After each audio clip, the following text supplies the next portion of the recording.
Okay, the verdict is in. On May 30th, 2024, former president and current presidential candidate Donald Trump was convicted of 34 charges related to campaign finance violations. That much is fact. If you watch the talking heads across the news and social media spectrum, you will get a very predictable range of opinions about the case, its merits or demerits, and what that verdict might mean. These opinions range from assertions that Trump clearly and knowingly violated specific laws on the one hand, and on the other to the trial being a politically motivated hit job based on dubious testimony and unproven motives. Over the next several months until Election Day, we are going to be hearing two very different and competing narratives. From the Biden and Democrat Party side, we will be hammered with variations on the question, how can you possibly vote for a convicted felon? From the Trump/Republican side, you will be hearing that the trial was an example of a rigged justice system that can no longer be trusted. Now, I have my own very strong views about the validity of this case. However, in my opinion, though this case and others like it that are still pending are important, they are secondary issues. So just for a moment, I want to put all that legal drama aside and simply look at the candidates themselves. The real issue is which of the two main candidates is the better leader for the American people. Which of these two will lead our country into a better future? Or look at it the other way. Which of the two would more likely lead our country into ruin and deeper strife? Now, if you're already committed to supporting one of these candidates, your gut reaction will probably be that your candidate is the better leader and the other guy is just a dirty, rotten scoundrel. But listen for a moment. Whatever side of the political spectrum you're on, you certainly have family, friends, and coworkers who have strong opinions that are directly opposed to your own.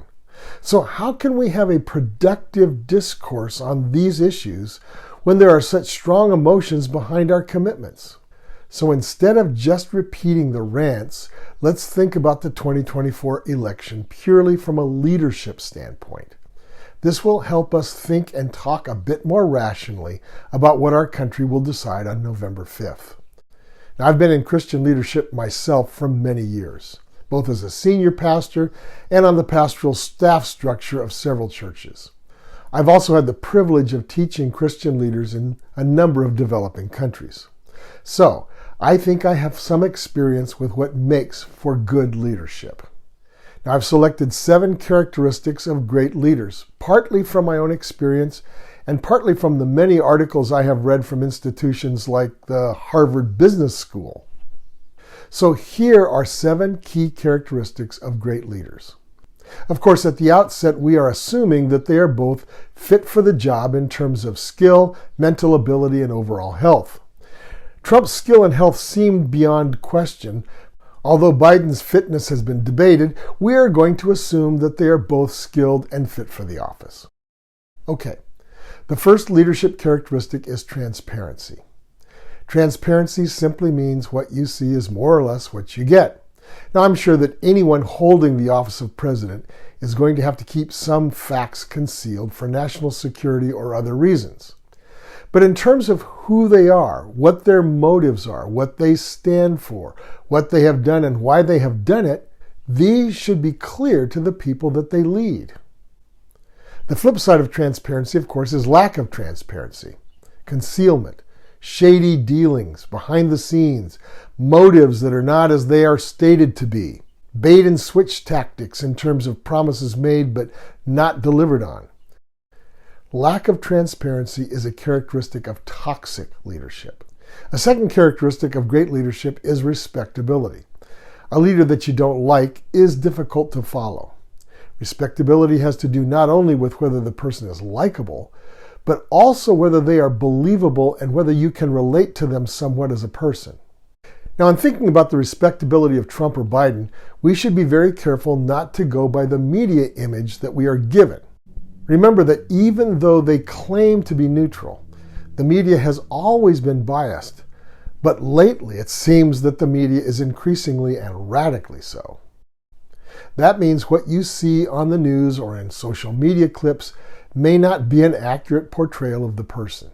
I think it's better to look a little deeper behind the scenes and try to discern what those around them believe them to be.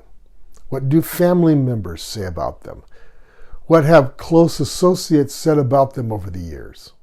Another characteristic of great leadership is positive influence. Are the policies that they are putting forth aimed at positive outcomes for all concerned?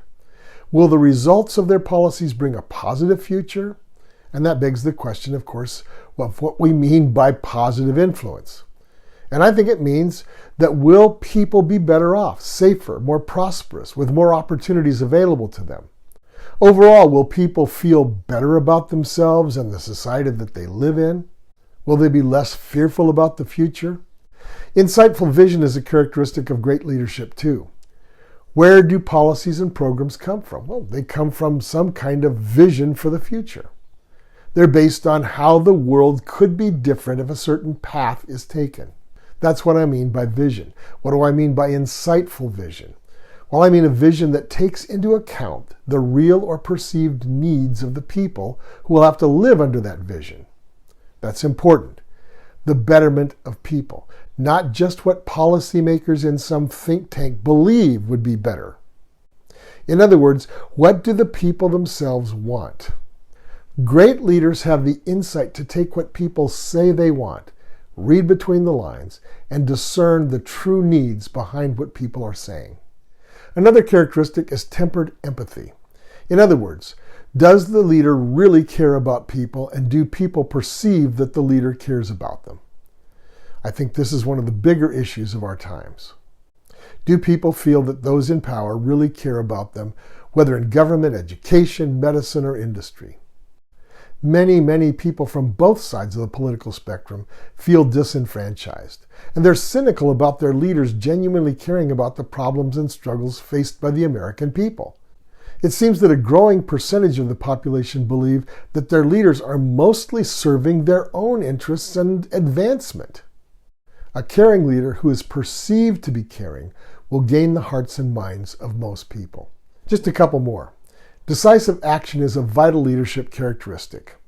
It means that a leader will take steps to achieve goals by using appropriate action within a reasonable timetable. They will also do it using means that most people consider appropriate.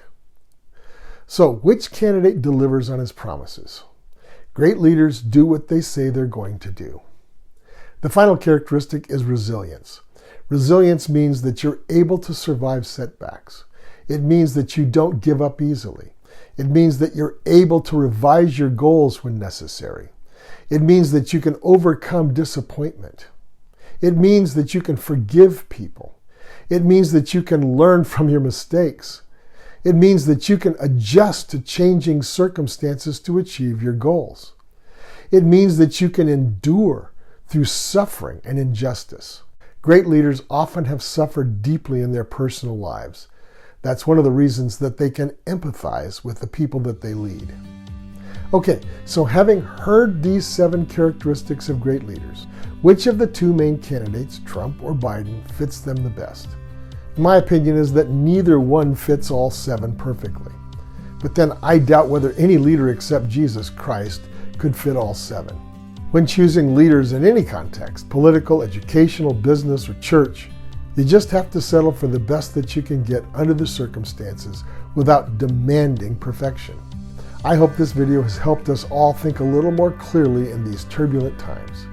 This is Dr. Michael Bogart with Aspect Ministries and the Unexpected Bible YouTube channel. Please don't forget to subscribe to this channel. It will really help us get the word out, and we will see you next time.